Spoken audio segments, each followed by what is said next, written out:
Go. Today we'll be torquing lug nuts on a Toyota Sienna. The first thing we need to do is find the torque spec for this car, the make and model, and the torque spec. Make is a Toyota. Find Toyota, find Sienna. Then go all the way over where the torque specs are. 76 foot-pounds. So now we're going to bring it over to the tires. And today we're going to be demonstrating two different types of torque wrenches. One where you twist the handle, and one where you twist the dial. First, 76. So you're going to twist the nozzle, the handle up to 76. Numbers on the side show the foot-pounds.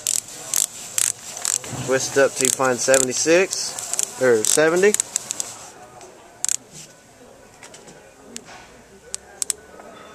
And then bring it over to 6. So 70 and then 6. Perfect. Now you got to find the right size lug nut or the right size socket for your lug nuts. You got to find one that's not too loose but just right. And this one seems to be just right. 21 millimeter.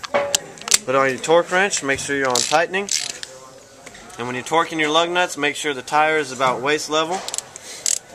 And when you put your socket on there, be sure that you do not bring it above the paint job because you don't want to put scratches in the paint job.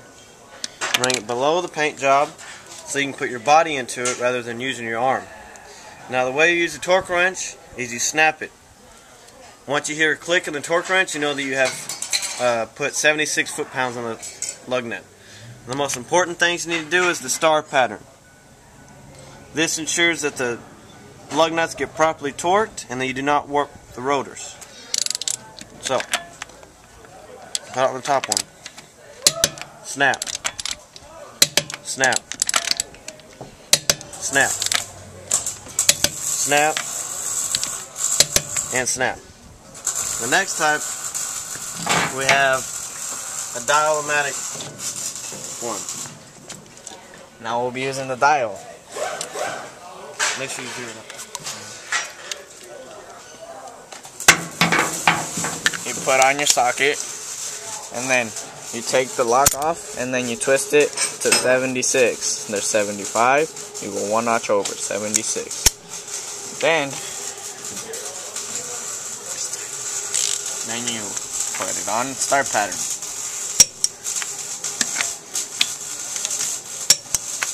You hear the click? That's 76.